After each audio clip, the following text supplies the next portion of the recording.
আসসালামু আলাইকুম। শুরু করছি মায়াবতীর ইচ্ছা পর্ব ২৪। লিখেছেন ইসরাত জাহান।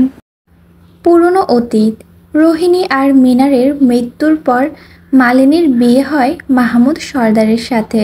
তার কিছুদিন পর সোনালি টার্গেট করে মোহন সর্দারকে, কিন্তু এর ভিতর ব্যবসার কাজে শাহানা পারভিনের সাথে মোহন সর্দারের বিয়ে হয়ে যায়। সোনালি না পেয়ে মোহন সর্দারকে তখনই ডিসইউজ করতে থাকে। একদিকে শাহানা পারভিন প্রেগনেন্ট হয়ে তার কিছু মাস পর সোনালি প্রেগনেন্ট হয়। মোহন সর্দারের কথা মতো মেয়ে সন্তান না হওয়ায় সোনালি বাচ্চা বদল করে। রুদ্রের বাবা মা মিস্টার আহান আর মিসেস অবনী দিন রাত এক করে চেষ্টা করতে রুদ্রকে নিজেদের কাছে আনতে।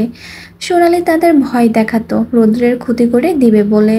যখনই মাহমুদ সর্দার বা মোহন সর্দারের কাছে এনারা আসার চেষ্টা করত, সোনালি খোঁজ পেয়ে যেত মাহমুদ সর্দারের, আর মোহন সর্দারের পিছনেও লোক লাগিয়ে রাখি সোনালি। এভাবে চলতে চলতে রুদ্র বড় হতে থাকে। মায়া আর রুদ্র কয়েক মাসের ছোট বড়।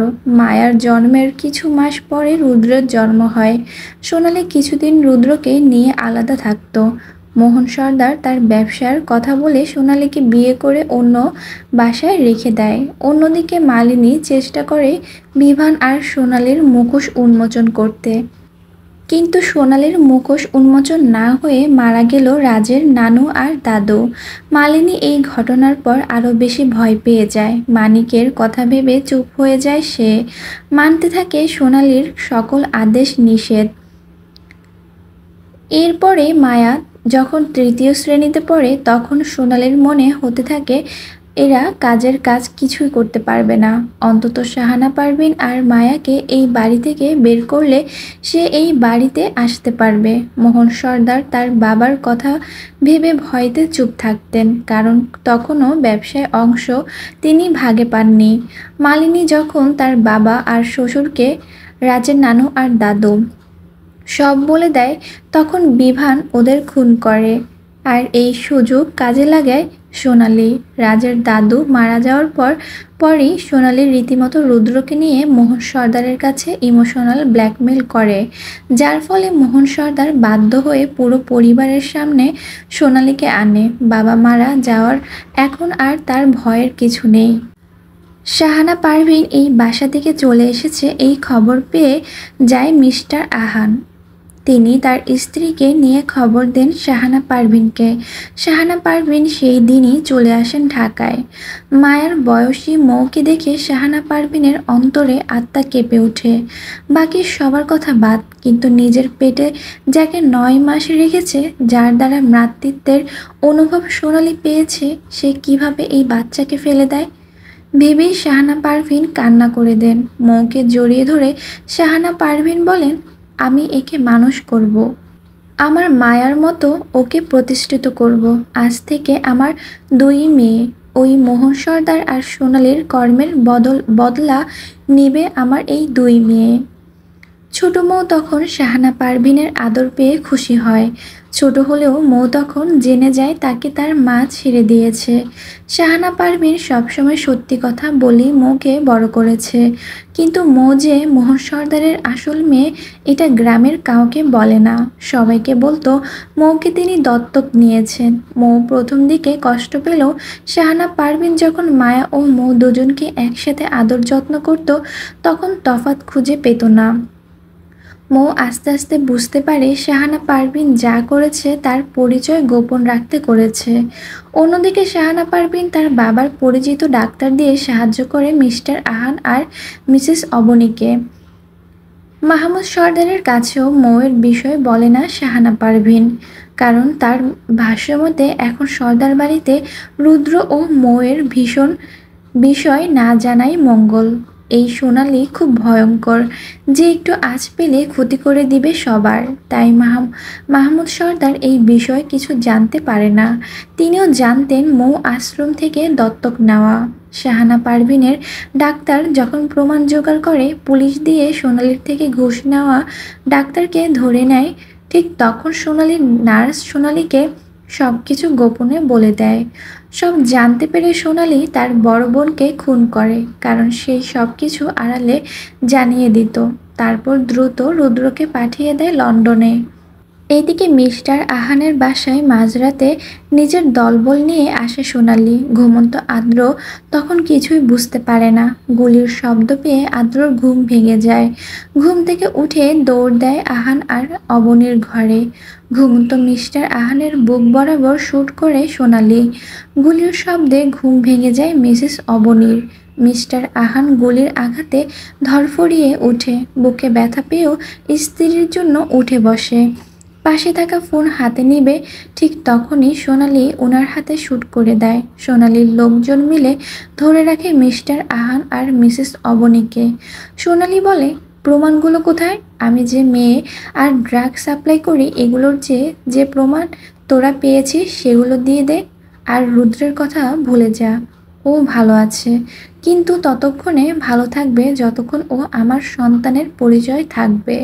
তাই ভালোই বলছি, প্রমাণ দিয়ে দে। মিস্টার আহানের একটাই কথা, মরে গেলেও আমি প্রমাণ দিব না। কি মনে করেছিস তোরা?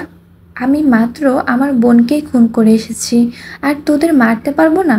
প্রমাণ না পাই মেরে ফেলি আমি, নিজেকে তো বাঁচাতে পারবো। কেউ কিছু বলার আগে মিসেস অবনীর নজরে আসে দরজার পাশে লুকিয়ে থাকা আদ্র। আদ্রকে দেখে মিসেস অবনী বলেন, তাড়াতাড়ি পালা বাবা, এরা তোকে মেরে ফেলবে। তুই তোর বাবা মায়ের জন্য নিজের জীবন দিবি না, বরং তুই তোর ভাইকে এই নোংরা মহিলার থেকে আলাদা করবি। ওকে জানতে হবে ওর আসল পরিচয় কি।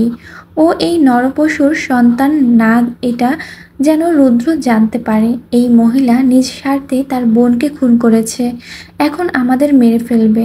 পালা বাবা পালা, তোর বাবা মায়ের দোহাই পালা। মায়ের কথা মতো পালাতে থাকে আদ্র। প্রথমে মাথা নাড়িয়ে না বলে সে তার বাবা মাকে ছেড়ে যাবে না, কিন্তু রুদ্রের কথা মনে পড়তেই আদ্র দৌড়ে পালায়। সোনালের ইশারা পেয়ে ওর লোকেরা আদ্রর পিছনে ছুটে যায়, কিন্তু আদ্র অনেক দূরে রাস্তায় মোড়ে এসে সাহায্যের জন্য লোকজন খুঁজতে থাকে। কাউকে না পেয়ে আদ্র যখন দেখে পিছনে সোনালির লোকজন আসছে, তখন আদ্র গাছের পিছনে লুকিয়ে যায়। এদিকে সোনালি যখন দেখে এরা কেউ প্রমাণগুলো দেবে না, তখন তার লোকদের বলে ওই বাড়ির চারিদিকে কেরোসিন ঢেলে দেয়, বাড়িতে আগুন জ্বালিয়ে দিবে। চারপাশে ভালোভাবে লক করে দেয়, যাতে করে মিস্টার আহান আর মিসেস অবনী পালাতে না পারে। যখন সবাই বের হয়ে যায়, মিসেস অবনী কল করেন শাহানা পারভিনকে। ঘুমন্ত শাহানা পারভিন ফোনের শব্দ পেয়ে উঠে রিসিভ করে কল। ওপাশে কথাগুলো কাটা কাটা আসতে থাকে, কিন্তু সোনালের ফোনে কিছু ছবি আসে মিস্টার আহানের ফোন থেকে। ঠিক তারপর পরই জোরে ব্লাস্ট হওয়ার শব্দ হয়। শাহানা পারভিন আতকে বলেন, হ্যালো হ্যালো, কি হয়েছে? হ্যালো। কিন্তু কল কেটে যায়। মায়া আর মৌ উঠে পড়ে। মায়া জিজ্ঞেস করে, কি হয়েছে মা? শাহানা পারভিন মৌকে দেখে নেয় একবার, তারপর বলেন, তোর আহান আঙ্কেল আর অবনী আন্টির কিছু হয়েছে। কেমন বিকট শব্দ হলো। কান্না করে দেয় মৌ। ছোট থেকে ওনাদের বাবা মা বলে এসেছে। মায়া তখন মৌকে কোলে নিয়ে আদর করে বলে, কান্না করে না বোন। ও মা, চলো আমরা এখন ঢাকা যাই। কিছুটা চিন্তিত হয়ে শাহানা পারভিন বলেন, কিন্তু এত রাতে কি উচিত হবে? যদি কোনো বিপদ হয় আমাদের সাহায্য লাগবে তখন, আর শিবচর থেকে ঢাকা তো বেশ দূর, প্রায় ভোর হয়ে যাবে। শাহানা পারভিন কিছুক্ষণ ভেবে হাসিকে ডেকে মৌকে রেখে যায়। মায়া জেদ করে, তাই মায়াকে নিতে যেতে হয়। অন্যদিকে মিসেস অবনী যখন শাহানা পারভিনের সাথে কথা বলে, মিস্টার আহান তখন তার বাবা মাকে কল করে জানান। তারা কিছু না বুঝলেও এটা শিওর হন যে তার সন্তান বিপদে। তারাও বের হয়ে যায় বাসা থেকে। চোখের সামনে পুড়ে যাওয়া বাড়ির সামনে কান্নারত চোখে তাকিয়ে আছে আদ্র। একটু আগে সিলিন্ডার বাস্ট হয়েছে, জানালা দিয়ে হাত নাড়ছে মিস্টার আহান আর মিসেস অবনী, কিন্তু কোনো লাভ নেই, কেউ বাঁচাতে পারবে না। কোনো দিকে কাউকে না পেয়ে আদ্র নিজেই দৌড়ে যায় বাড়ির দিকে। বাবা মাকে পুড়ে যেতে দেখতে পারবে না সে, কিন্তু বাড়ির কিছুটা কাছে আসতেই সোনালি আর তার লোকেরা হাজির। একজন গার্ড বলে, একে কি করবো ম্যাম? শয়তানি হাসি হেসে সোনালি বলে, এটাকে জীবিত রাখলে ক্ষতি, সোজা মা বাবার কাছে পাঠিয়ে দেওয়া হোক। বলেই বন্দুক বের করে আদ্রকে শ্যুট করে দেয়। আদ্র ওখানে অজ্ঞান হয়ে যায়। সবাই ঢাকায় পৌঁছায় সকালবেলা। মায়া আর শাহানা পারভিন বাড়ির এই দৃশ্য দেখে আটকে ওঠেন। আদ্রর দাদা দাদি এসেছে, ছেলে বৌমাকে শোকে কি করবে বুঝতে পারে না। আদ্রকে হাসপাতালে নিয়ে যায় পুলিশ। বাড়িতে আগুন লাগায় প্রতিবেশীরা ছুটে আসে। আদ্রকে বাড়ির সামনে রক্তাক্ত অবস্থায় দেখে পুলিশের কাছে কল করে, তারপর হসপিটালে নিয়ে যায়। পোড়া বাড়ির সামনে দাঁড়িয়ে আছে শাহানা পারভিন, মায়া আর আদ্রর দাদা দাদি। ছেলের জন্য কান্নায় ভেঙে পড়েছে তারা। মায়া প্রথমে চোখ মুখ খিচে শাহানা পারভিনের পিছনে লুকিয়ে পড়ে। কিছুক্ষণ পর সাহস করে তাকায় বাড়িটির দিকে। পুলিশ আছে ভিতরে। মর্গে থেকে লোক এসেছে। তারা মিস্টার আহান আর মিসেস অবনীর লাশ নিয়ে বাইরে রেখেছে। শরীরের অঙ্গ প্রত্যঙ্গ পুড়ে ছারখার, যেগুলো দেখে ওখানে ভয়তে বমি করে মায়া। যে কেউ এগুলো সহ্য করতে পারবে না। শাহানা পারভিন মুখে আঁচল গুজে কান্না করে দেন। মায়াকে সামলাতে থাকেন তিনি। মিডিয়াতে ছড়িয়ে যায় মিস্টার আহান ও তার স্ত্রীর সন্তান মারা গেছে। ধারণা করা হয়েছে সিলিন্ডার বাস্ট হয়। এটা শাহানা পারভিন পুলিশকে দিয়ে মিথ্যে নিউজ দেন, কারণ তিনি চান না সোনালি জানুক আদ্র বেঁচে আছে। আদ্রর জ্ঞান ফিরতেই সে ছোটাছুটি করে মা বাবার কাছে যাবে বলে। আদ্রর এমন ব্যবহার দেখে ভয় পেয়ে যায় আদ্রর দাদা দাদি। শাহানা পারভিন তখন আদ্রকে সামলায়। আদ্রর কাছে এসে শাহানা পারভিন বলেন, মা বাবাকে যারা মেরে ফেলেছে তাদের শাস্তি দিতে চাও না তুমি? তোমার ভাইয়ের জন্য তোমার মা বাবা জীবন দিয়েছে। ওই নোংরা লোকদের কর্মের শাস্তি কি তুমি দিবে না? যাদের জন্য তুমি তোমার ভাই বাবা মা হারালে ওদেরকে কষ্ট দিবে না? শাহানা পারভিনের কথাগুলো শুনে আদ্র চুপ করে থাকে। কিছুক্ষণ ফোঁস করে তারপর বলে, আমি আমার ভাইকে ফিরিয়ে আনবো, বাবা মায়ের খুনির প্রতিশোধ নিব। আদ্রকে একটু শান্ত হতে দেখে শাহানা পারভিন আদ্রকে বালিশে শুয়ে দেন। তারপর বলেন, কিন্তু তোমার বাবা মায়ের মতো ভুল করা যাবে না। সোনালীকে ঘায়েল করতে হলে আড়ালে আবডালে ওকে হারাতে হবে। তার আগে নিজেকে প্রতিষ্ঠিত করে শক্তপোক্ত পরিচয় করে নিতে হবে। ওই সোনালীর সমস্ত খারাপ কাজ একসাথে ফাঁস করতে হবে। দেখলেই তো আগে সোনালীর লোকদের প্রকাশ্যে শাস্তি দিতে গিয়ে কত বড় ভুল হয়ে গেল। শুয়ে থাকা আদ্র শাহানা পারভিনের দিকে তাকিয়ে বলে, এখন আমাকে কি করতে হবে? তুমি এখন মন দিয়ে পড়াশোনা করো, তোমার ভাইকে আড়ালে আবডালে খুঁজে বের করো, তাকে তোমার বাবা মায়ের প্রতি হওয়া সমস্ত অন্যায়ের কথাগুলো বলবো আমি সব বলে দেব ওকে। ও একটা বাজে মানুষের কাছে আছে, এগুলো ভাইকে জানাবো। এই তো লক্ষ্মী ছেলে। তোমার বাবা মা তোমাকে নিয়ে যে স্বপ্ন দেখতো ওটা তোমাকে পূরণ করতে হবে। মিস্টার আহান ও মিসেস অবনের ইচ্ছা ছিল আদ্র ডাক্তার হবে আর রুদ্র বড় কোনো পুলিশ বা আর্মি। আদ্র লোকদের সেবা করবে আর রুদ্র আসামিদের বের করে ভালো মানুষদের জীবন রক্ষা করবে। তাই শাহানা পারভিনের কথায় রাজি হয় আদ্র। পেছন থেকে সব কথা শুনে নেয় মায়া। মায়ের মনে হতে থাকে, তাহলে ওই সোনালী খুব খারাপ। সে নিজের কাজ পূরণ করতে ভালো মানুষের খুন করে। আদ্র আজ অনাথ হয়েছে কয়েকদিন আগে মায়া নিজেও অনাথ হয়ে যায়। বাবা না থাকার কারণে তাকেও কতজনের কথা শুনতে হয়। তাই মায়া নিজেকে নিজে প্রমিস করে, আজ থেকে আমিও ওই মোহন সর্দার আর সোনালীর ক্ষতি করব। ওদেরকে আমি ভালো থাকতে দেব না। তার আগে আমিও ভালোভাবে পড়াশোনা করে প্রতিষ্ঠিত হব। ওদের খারাপ কাজ আমি এক এক করে বের করব। এরপর থেকে আদ্র ও দাদা দাদির কাছে থাকতো। ইন্টার কমপ্লিট করে জানতে পারে রুদ্র লন্ডনে আছে। শাহানা পারভিন খোঁজ নিয়ে বলেছে রুদ্র খোঁজ শাহানা পারভিন পেয়ে যান মাহমুদ সর্দারের কাছ থেকে। সেই ইনফরমেশন আদ্রকে দিতে আদ্র বলে, আমিও যাব লন্ডনে। আমি ওখানকার মেডিকেলে পড়ব আর ভাইকে খুঁজব। তুমি আমাকে বলে দিবে ভাই কোন কলেজে পড়ে আর ভাইয়ের ছবি দিবে আমাকে। শাহানা পারভিন সব কিছু জেনে আদ্রকেও বলে দেয়। এদিকে মায়া নিজের মতো পড়াশোনায় মন দেয় আর মৌকে সবসময় সোনালীর বিষয়ে বলতে থাকে। মৌয়ের মনে সোনালীর প্রতি ঘৃণা জন্ম নিতে থাকে। মা বলতে ঘৃণা লাগে মৌয়ের এখন। একদিকে মৌকে নিয়ে মায়া জীবন পার করে, অন্যদিকে আদ্র খুঁজে বেড়ায় রুদ্রকে আর তার রাজনীতিতে আসার জন্য চেষ্টায় থাকে। রুদ্রের খোঁজ করতে করতে একদিন আদ্র জানতে পারে রুদ্র বাইরে যাওয়া আসা করে, এটা জেনে আদ্রর রাগ উঠে, কিন্তু রুদ্র গার্জিয়ান হিসেবে সোনালি যা করেছে তাতে রুদ্র এমন হবে এটা স্বাভাবিক। রুদ্রকে ফলো করে আদ্র একদিন বারে আসে। রুদ্রর আশেপাশে যখন কেউ ছিল না, ওই সুযোগ পেয়ে আদ্র আসে রুদ্রের কাছে। তারপর সবকিছু প্রমাণস্বরূপ বলতে থাকে। রুদ্র প্রথমে বিশ্বাস না করলেও আদ্র যখন সোনালির থেকে প্রমাণের ছবিগুলো নিয়ে দেখায়, তখন রুদ্র বিশ্বাস করে। রুদ্র তখন ভেঙে পড়ে। আদ্র সামলাতে থাকে রুদ্রকে। রুদ্র যখন জানতে পারলো ওর বাবা মায়ের স্বপ্ন ওকে ভালো কোনো অফিসার বানানো, তখন রুদ্র মন দিতে থাকে তার পড়াশোনায় আর অভিনয় করে সোনালির আদর্শ ছেলে হয়। রুদ্র মনে মনে নিজের লক্ষ্যকে পূরণ করতে থাকে। অন্যদিকে সর্দার বাড়িকে দেখায় সে হুবহু মোহন সর্দারের মতো হয়েছে।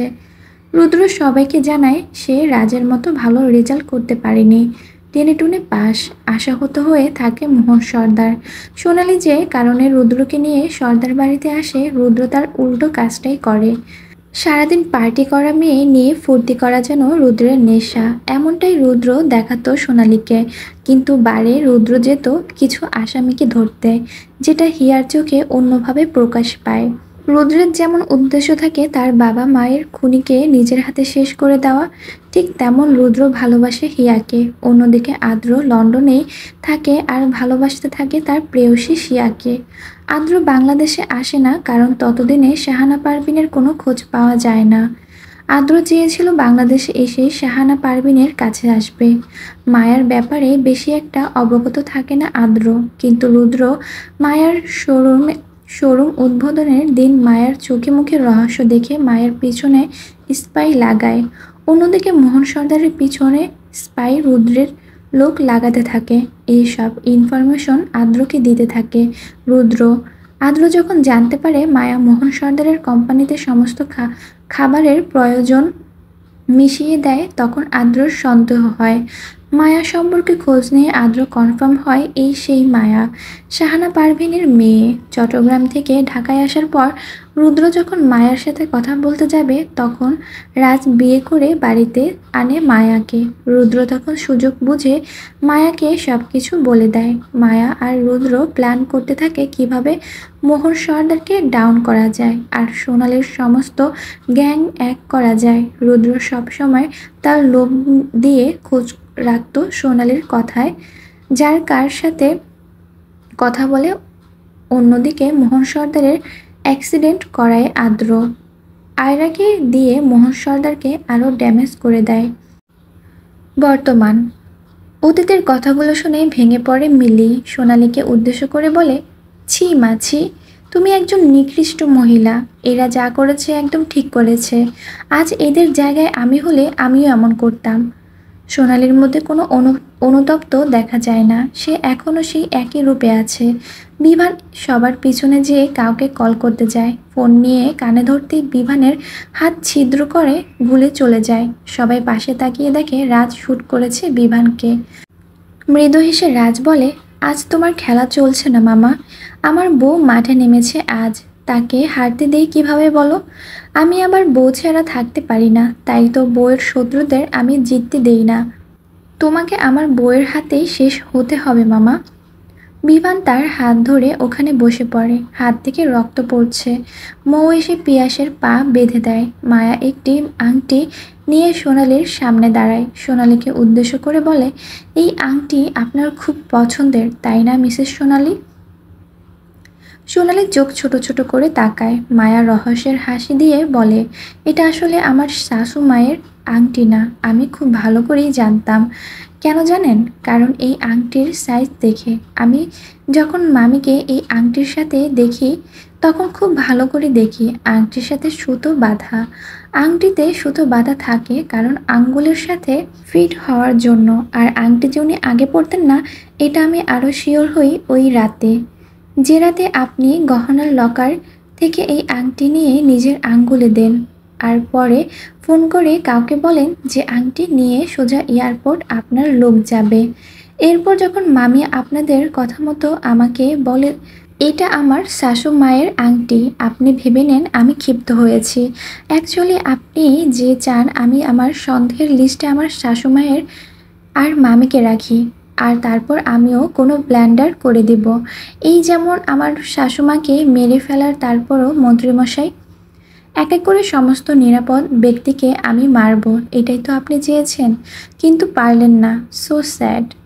সোনালি এবার নিজের হাত দুটো মায়ার গলায় চেপে ধরে। শরীরের সমস্ত শক্তি এখন মায়ার গলার প্রয়োগ করেছে সোনালি।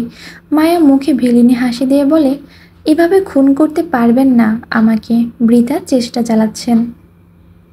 বলতে না বলতে মায়া সোনালির গলায় আঘাত করে। হাতের কনুই দিয়ে গলায় বারবার আঘাত করায় মাথা ঘুরে যায় সোনালির। কিছুটা পিছিয়ে যায় সে। ঠিক তখনই সোনালির পায়ে শুট করে দেয় রাজ। মায়াকে ফ্লাইং কিস দেখিয়ে বলে, আমার বউয়ের গলা আমি এখনও ঠিকভাবে স্পর্শ করতে পারলাম না, তুই 2 দিনের ফকিন্নির সোজা টিপে ধরলি। তোকে তো রিমান্ডে পাঠানো উচিত। ফকিন্নির ঘরের ফকিন্নি, এমনিতেই কাজ না পেয়ে নারী পাচার করে পেট চালাস, আবার আমার বউকে মারতে আসিস। রাজের কথা শুনে হো হো করে হেসে দেয় রুদ্র। মাহমুদ সর্দার রাজের পাশে এসে বলে, মুখে লাগাম দিতে শিখুনি তুমি? রাজ তার বাবার দিকে তাকিয়ে বলে, মুখে লাগাম দিলে সংসার করব কিভাবে বাবা? Shut up. এই তুমি আমার বউ কি শুরু করেছো বলো তো?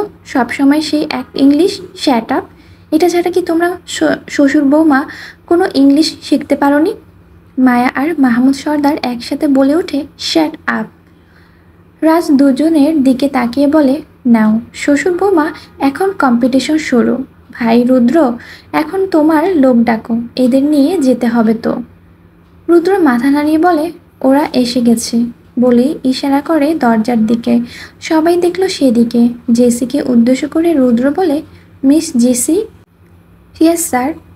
নতুন কেস ফাইল করো। 1 ডিউটি অফিসারের সামনে নিরাপদ ব্যক্তির গায়ে হাত তোলা। সোনালি এবার রুদ্রের দিকে তাকিয়ে বলে, বাবা রুদ্র, আর যাই হোক আমি তো তোকে মানুষ করেছি, আমার সন্তান হিসেবে তোকেই সম্পত্তি দিতাম আমি। পাগলের মতো করিস না, আমি যা পাবো তার হাফ শেয়ার তুই পাবি। ফিচেল এসে রুদ্র বলে, ফর ইউর কাইন্ড ইনফরমেশন, আমি যে পজিশনে আছি এটা নিম্ন কোনো পদ না, আর আমার বাবা দাদারা কোনো ফকির না যে আপনার সম্পত্তির দিকে তাকাতে হবে। আমি এমনিতেই এনাফ। পুলিশ হ্যান্ডকাপ পরিয়ে দেয় বিভান আর সোনালীকে। মহিলা পুলিশ এসে সোনালীকে ধরে, আর পুরুষরা বিভানকে। সবাই তাকিয়ে দেখছে দুজন আসামিকে যেতে। রাজ্যের হাসি বিরাজ করছে সবার মুখে। ঠিক তখনই মহিলা পুলিশের পায়ে নিজের হিল পরা পা দিয়ে জোরে আঘাত করে সোনালী। মহিলাটি আঘাত পেয়ে ঝুঁকে বসে। এই সুযোগ কোমরে থাকা বন্দুক বের করে সোজা রাজের দিকে শুট করে দেয় সোনালী। সোনালীর এমন কাজে সবাই দিশেহারা হয়ে যায়। হঠাৎ এমন কাজ করবে কেউ বুঝতে পারেনি। ভাগ্যবশত গুলি রাজের বাম পায়ের পাশ দিয়ে যায়। সবাই এগিয়ে আসে রাজের কাছে। মায়া দেখছে রাজের হাতের রক্ত। রাজের হাতের রক্ত যেন মায়ার মাথায় চেপে বসেছে। হাত মুষ্টিবদ্ধ করে রক্তচক্ষু নিয়ে রুদ্রকে বলে, 1 ডিউটি অফিসার, সামনে কি একজন নারী তার আসামির সাথে হিসাব মেটাতে পারে মিস্টার রুদ্র? রুদ্র কিছু না বলে মাথা নাড়িয়ে হ্যাঁ বুঝিয়ে দেয়। মায়া বড় বড় কদম ফেলে এগিয়ে গেল সোনালীর দিকে। চোখ দিয়ে ইশারা করতে পাশের কর্মীরা সরে দাঁড়ায়। মায়া তার উঁচু হিল সহ পা উঁচু করে সোজা লাথি মারে সোনালীর বুকের উপর। মুখ থুবড়ে সোনালী পড়ে যায় মাটিতে। সোনালীর কাছে এগিয়ে এসে মায়া হাঁটু গেড়ে নিচু হয়ে বসে। তারপর সোনালীর চুলের মুঠি ধরে দাঁড় করিয়ে বলে, আমার স্বামীর গায়ে একটা আঁচড় আমি কাউকে লাগতে দেই না, আর তুই তার হাতে ক্ষত বানিয়ে দিলি। তোকে তো এখন ভোগ করতেই হবে। বলে মাটি থেকে বন্দুক উঠিয়ে নেয় মায়া। সোনালীর হাত থেকে অনেক আগেই পড়ে যায় বন্দুক। সেটা উঠিয়ে মায়া শুট করে দেয় সোনালীর হাতে। সোনালী ছিটকে যায়। মায়া একবার শুট করে সোনালীর চোখের দিকে ভয়ানক দৃষ্টি রেখে আবারও শুট করতে থাকে। তারপর 3-4টা শুট করে মায়া থেমে যায়। রুদ্রের ইশারা পেয়ে জেসি এই বিষয়টা কেস থেকে স্কিপ করে দেয়। সোনালীর বিষয়ে রুদ্র উপর মহল থেকে শুট করার পারমিশন পেয়েছিল। শুধু সোনালি না, বিভান ও যে যে আসামি এই কাজের সাথে জড়িত তাদের ওয়ান ডিউটি থাকাকালীন শ্যুট করা যাবে। মায়াকে থেমে যেতে দেখে রুদ্র ইশারা করে পুলিশদের। ওরা সোনালি আর বিভানকে নিয়ে যাবে। ঠিক তখন বিভান ধাক্কা দিয়ে সরিয়ে দেয় পাশের পুলিশকে। তারপর তার কাছে থাকা বন্দুক মায়ার দিকে তাক করে বলে, এই মায়া না থাকলে আজ আমার দিন খুব ভালো মতো যেত। মায়ার জন্য আমি আমার সব হারিয়েছি, তোকে তো আমি ছাড়বো না। কথাগুলো বলে যেই শ্যুট করে মায়ার দিকে সবাই দৌড়ে আসতে নেয়, বিশেষ করে রাজ। কিন্তু সবাই যেন ওখানে স্তব্ধ হয়ে যায়। সবাইকে অবাক করে দিয়ে হুইল চেয়ারে টেনে মায়ার সামনে এতগুলো বছর পর ঢাল হয়ে আসে মোহন সর্দার। মায়া এখনও হাঁটু গেড়ে বসে থাকার কারণে মোহন সর্দার মায়ার সামনে আসায় গুলি সোজা এসে লাগে মোহন সর্দারের কপাল বরাবর। কপাল ছিদ্র হয়ে রক্ত পড়ছে। মায়া মূর্তির মতো বসে দেখছে। সব যেন চোখের পলকে হয়ে গেল। রুদ্র এবার বিভানের কাছে এসে আরও জেসি আসে সোনালির কাছে। বিভাবের হাতে লাথি মেরে বন্দুক ফেলে দেয় রুদ্র। ওদেরকে ভালো করে দেখে নেয় আর কোনো অস্ত্র আছে কিনা। ফলস্বরূপ কোনো অস্ত্র পায় না ওরা। পুলিশ সোনালিকে উঠানোর চেষ্টায় থাকে। সবার চোখ তখন মোহন সর্দারের দিকে। মোহন সর্দার মায়া আর মোর দিকে তাকাচ্ছে বারবার। আফসোস হলেও এটা সত্যি যে মায়া আর মোয়ের চোখে এক ফোঁটা ভালোবাসা দেখা গেল না। মিলি কান্না করছে। ও দৌড়ে আসে মোহন সর্দারের কাছে। ঠিক তখনই আরও একটা বন্দুকের শব্দ আসে সবার কানে। সবাই পাশে তাকিয়ে দেখে সোনালি নিজেকে নিজের মাথায় শ্যুট করেছে। যে মহিলা পুলিশ সোনালিকে উঠাতে চেয়েছিল তার সাথে থাকা বন্দুক চোখের আড়ালে নিয়ে হাতে হ্যান্ডক্যাপ সহ সোনালি নিজেকে শ্যুট করে। হালকা হেসে সোনালি বলে, হেরে যখন গেছি সোজা মৃত্যুকে গ্রহণ করে নেই। দিলে দিলে মরার চেয়ে একেবারে মৃত্যু ভালো। মিলি মুখে ওড়না চেপে মাটিতে বসে পড়ে। একদিকে বাবা আরেকদিকে মাকে একই অবস্থায় দেখে তার সহ্য হয় না। ডান হাত দিয়ে বাম হাত ধরে আছে রাজ। আশ্রম কর্মী একটি মেডিসিন দেয় রাজের হাতে। হাতের কোনো দিয়ে গুলি চলে যায়, তাই তেমন কোনো সমস্যা নেই। মোহন সর্দার দুর্বল হয়ে পড়েছে। শ্বাস টানছে জোরে জোরে। মায়া তার দিকে তাকিয়ে বলে, এই মায়া নিজেকে রক্ষা করতে জানে মোহন সর্দার। তার বাবার দরকার হয় না। যে সময়টা দরকার ছিল তখন যখন বাবার দায়িত্ব পালন করেননি, আজ না করলেও পারতেন। মোহন সর্দার হাঁপাতে হাঁপাতে মায়ার দিকে মলিন দৃষ্টি দিয়ে বলে, পৃথিবীতে নিকৃষ্ট বাবা হয়ে যদি কেউ থাকে তাদের মধ্যে আমি একজন। হাজার শাস্তি ফিকে পড়ে যাবে এই অন্যায়কারী বাবার অতীতের কর্মের জন্য। তাই ভাবলাম মৃত্যুকে গ্রহণ করে মুক্তি দেই আমার মোহমাকে। দুই ঠোঁট একসাথে করে অন্যদিকে ঘুরে দাঁড়ালো মায়া। চোখ ঝাপসা হয়ে এসেছে, কিন্তু চোখ বেয়ে পানি আসছে না। এই চোখের পানি অনেক আগেই শুকিয়ে গেছে। বৃষ্টি যেমন আকাশে দীর্ঘ সময় পর থেমে যায়, চোখের পানিও তেমন আস্তে আস্তে করে থেমে যায়। মোহন সর্দার এখনো মায়ার দিকে তাকিয়ে। মায়াকে উদ্দেশ্য করে মোহন সর্দার বলে, একবার বাবা বলে ডাকবি মোহমা? মায়া কোনো কথা বলে না, কিছুক্ষণ চুপ থাকে। শাহানা পারভিন এসে দাঁড়ায় মায়ার কাছে। মায়ের মাথায় হাত রেখে শাহানা পারভিন মাকে দেখে মায়া বলে, আপনার প্রতি বাবার অনুভূতি আমি পাই না। জোর করে আমাকে দিয়ে কোনো কিছু করানো সম্ভব না। আমি যার প্রতি টান অনুভব করি না তাকে হাজার চাইলেও আপন করতে পারবো না, হোক সে আমার রক্তের কেউ। মোহন সর্দারের বুক ফেটে যাচ্ছে। তিনি মোয়ের দিকে তাকিয়ে বলে, অন্তত তুই আমাকে বাবা বল। যাত্রাপথে আপন সন্তানের থেকে বাবা ডাক শুনতে চাই। মৌ কিছু বলতে পারছে না। অনেক কষ্টে ওর পেটের দিকে তাকালো। ওখানে একজন বেড়ে উঠছে। শাহানা পারভিনের দিকে তাকাতেই শাহানা পারভিন মাথা নাড়িয়ে কিছু বুঝিয়ে দিলেন। মৌ চোখের পানি মুছে বলে, বাবা। মায়া চোখ বন্ধ করে নেয়। শাহানা পারভিন এবার মায়াকে উদ্দেশ্য করে বলে, তুই কেন বলছিস না? চোখ বন্ধ রেখে মায়া বলে, আমার দ্বারা সম্ভব না মা।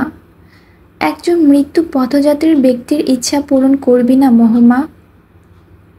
মায়া বলে ওঠে, আপনাকে হাসপাতালে নেওয়া হবে। ডক্টর আদ্র কল করেছে তো, অ্যাম্বুলেন্স আসবে এখন। মায়ার কথাতে প্রকাশ পায় সেও মোহন সর্দারের কে মারতে চায় না, কিন্তু বাঁচিয়ে রেখে তার পাপের শাস্তি দিতে চায়। মৃদু হাসলো মোহন সর্দার। ভাইয়ের পাশে বসে আছে মাহমুদ সর্দার। যতই হোক ভাই তো তার আপন। অপেক্ষায় আছে অ্যাম্বুলেন্স আসার, কিন্তু আজকে যেন অ্যাম্বুলেন্স আসতেই দেরি করছে। করারই কথা, আশ্রম থেকে হাসপাতাল তো দূরে। এদিকে রুদ্র আদ্র বাইকে করে আসে আর মায়ার গাড়ি চলে গেছে। মায়া কল করলে তারপর আসবে। আশেপাশে মায়ার ড্রাইভার থাকা মানে তাদের জীবন ঝুঁকিতে, তাই জিয়া আর শাহানা পারভীন এনারা নিজেরাও ভাড়া করে অটোতে এসেছিল। আজকেই যেন যত বিপদ বেড়ে গেল। কোনো উপায় না পেয়ে মাহমুদ সর্দার বলেন, ভাইকে নিয়ে বাইকে উঠো রুদ্র। কোনো রকমে এগোতে থাকি। মোহন সর্দার বাধা দিতে থাকে, হাত দিয়ে থামিয়ে হাঁপাতে হাঁপাতে বলে, কোনো কিছুতে লাভ নেই। আমার মাথায় গভীরের যন্ত্রণা বেড়ে গেছে। আমি বুঝতে পারছি আমি বাঁচব না। 2-1 মিনিটের জন্য কেন দৌড়াদৌড়ি করে সময় নষ্ট করবে? অন্তত তোমাদের কাছে থেকে সময়টা পার করি। শাহানা পারভীন এবার মায়াকে বলে ওঠে, এভাবে মুখ ফিরিয়ে রাখিস না মা। হ্যাঁ, আমিও চাইছিলাম তুই এই লোকের শাস্তি দে, কিন্তু একজন মৃত যাত্রীর ব্যক্তির ইচ্ছা পূরণ কর। আজ সে অন্তত যেতে যেতে পথে তার ভুল বুঝতে পেরেছে। আর এমন ব্যক্তিকে এতটাও অবজ্ঞা করতে নেই। খোদা মেনে নিবে না যে। এবার চোখ মেলে মায়া তাকায়। চোখ খুলে এদিক ওদিক না তাকিয়ে সোজা তাকালো শাহানা পারভীনের দিকে। শাহানা পারভীনের দেখতে থাকে মায়া, সেই কালো চামড়ার নারীটি, যাকে শুধু সে একাই ভালোবাসে। মা বলেই হয়তো নারীর টান অনুভব করে, ভালোবাসায় জন্ম। কালো ব্যক্তিকে রক্তের মানুষ ছাড়া কেউ ভালোবাসে না। লোক দেখানো কিছু মানুষ থাকে, 2 দিন পর তাদেরকেও পাওয়া যায় না। শাহানা পারভীনের দিকে তাকিয়ে মায়া বলে, বাবা ডাকটা কি এতই সহজ মা? হয়তো সহজ, কিন্তু আমার জন্য তো কঠিন। আমি তো বাবা ডাকতে পারছি না। বাবা ডাকটা আমাকে বোবা করে দিয়েছে। আসে না তার জন্য এই ডাক। আমার কি দোষ? আমার ইমোশন তো উনি খুন করে দিয়েছে আমার ছোটবেলায়। বলেই শাহানা পারভীনকে জড়িয়ে ধরে মায়া। শাহানা পারভীনের বুকে মুখ গুজে কান্নাগুলো লুকাতে থাকে। মায়া তার কান্না কাউকে দেখাতে চায় না। মায়ার মাথায় হাত বুলিয়ে শাহানা পারভীন বলে, এখন তো দুঃখের দিন শেষ মা। সুখ তো তুই নিজে আদায় করেছিস। সেই নিকৃষ্ট তাহলে আমি তোকে বলতাম না।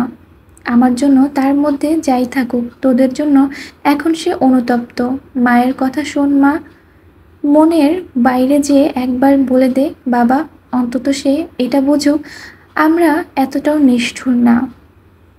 মায়া শাহানা পারভীনের চোখের দিকে দেখে সর্দারকে দেখে। মোহন সর্দারের দিকে তাকিয়ে কোনো অনুভূতি হলো না মায়ার, শুধু তার চোখের দিকে তাকিয়ে বলে, ভেবে নিবেন না আমি আপনাকে মন থেকে বলেছি। আমার মা আদেশ করেছে তাই বলছি শুধু, বাবা। মায়ের মুখে বাবা ডাক শুনে আলতো হাসলো মোহন সর্দার। কান্না করে দেন মোহন সর্দার। ভাইকে দেখে স্পষ্ট বোঝা যাচ্ছে ভাই কতটা কষ্ট পাচ্ছে। তবে বেঁচে থাকতে মায়া আর শাহানা পারভীন যা পেয়েছে তার কাছে এগুলো কিছুই না। মানুষ জন্মানোর সাথে সাথে মৃত্যুকে ভাগ্যের সাথে লিখে নিয়ে আসে। তার মৃত্যুটাও তো তার ভাগ্যে রাখা আছে। মানুষ মরণশীল। মোহন সর্দারের শ্বাস বন্ধ হয়ে যায়। সোনালি নিজেও এখন বিদায় নিয়েছে। তার রুহু ঘুরছে শুধু চারদিকে, কিন্তু তার শরীর পড়ে আছে মাটিতে। মিলি তার বাবা মায়ের 2 লাশের মাঝে মাটিতে বসে কান্না করছে। অ্যাম্বুলেন্স এসেছে, কিন্তু অনেক দেরি হয়ে গেছে এখন। মায়া সেদিকে তাকিয়ে বলে, এটাকেই বলে ভাগ্য। কিছু প্রতিশোধ মানুষ নিজ কর্মেই পেয়ে থাকে। সেদিকে তাকিয়ে বলে, এটাকেই বলে ভাগ্য। কিছু প্রতিশোধ মানুষ নিজ কর্মে পেয়েও থাকে। আমার হাজার প্ল্যান করলেও খোদার ইচ্ছায় বাইরে যেতে পারি না। সবাই নীরব দর্শক হয়ে বসে আছে। চোখের ভিজে এসেছে মাহমুদ সর্দারের। রুদ্র নিজেও কান্নারত চোখে দেখতে থাকে মোহন সর্দারকে। গালাগালি করলেও তার উন্নতির জন্য করত। লোকটা যেমনই হোক রুদ্রের উজ্জ্বল ভবিষ্যৎ দেখতে চাইতো। মিলি বলে ওঠে, আমার বাবা মা একদিন সবাই চলে গেল, আমি অনাথ হয়ে গেলাম। আজকেই তাদের সব সত্যি জানতে পারলাম। আর আজকেই তারা এভাবে দুনিয়া থেকে বিদায় নিল। হাউমাউ করে কাঁদছে মিলি। তারেক এসে মিলির পাশে বসে পড়ল। রাজ এসে দাঁড়ালো মায়ার পাশে। মায়ার হাতের সাথে নিজের ডান হাত রাখলো রাজ। মায়া তাকালো রাজের দিকে, মুখে মৃদু হাসি ফুটিয়ে তোলে মায়া। রাজ চোখ দিয়ে আশ্বাস দিল, আমি আছি তোমার কাছে সব সময়ের জন্য আমার মায়াবতী। শাহানা পারভীন একটু পিছিয়ে চলে যান। কষ্ট তার নিজের মধ্যেও হচ্ছে। সে যে কারণেই হোক, আজ সুখের মাঝে কিছু দুঃখের ছোঁয়া দেখা দিল। বিভানকে নিয়ে চলে গেছে পুলিশ। রুদ্র সবাইকে উদ্দেশ্য করে বলে ওঠে, লাশগুলোকে নিয়ে যেতে হবে। এভাবে বসে থেকে সময় নষ্ট না করাই ভালো। আশ্রমের বাচ্চারা ঘাবড়ে যাচ্ছে। মায়া দেখল বাচ্চাগুলোকে, ছোট হাসির দিকেও মায়ার চোখ গেল। রুদ্রের কথাকে সম্মতি দিয়ে মায়া বলে, বাচ্চারা আসলেই ভয় পেয়েছে খুব। যেটা হবার তা তো হয়েছে, এখন লাশ দুটো অ্যাম্বুলেন্স করে নিয়ে যেতে হবে। সবাই আস্তে আস্তে উঠে দাঁড়ালো। মায়া এসে মিলিকে সামলাচ্ছে।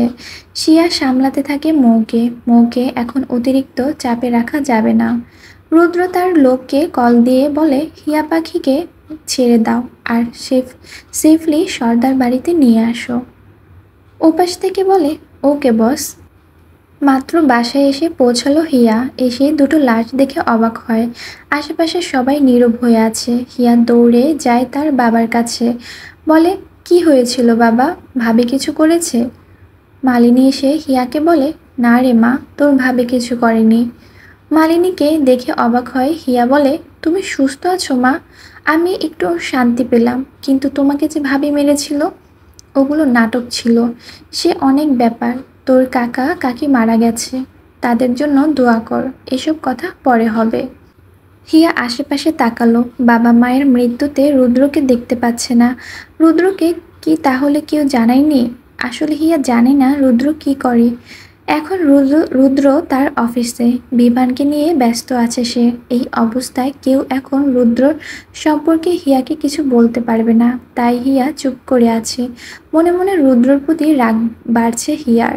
বাকি সব কিছু বাদ, বাবা মায়ের মৃত্যুতে তার নষ্ট পুরুষ নেই, এটা যেন রুদ্রের প্রতি ঘৃণা আরও বাড়িয়ে দিল।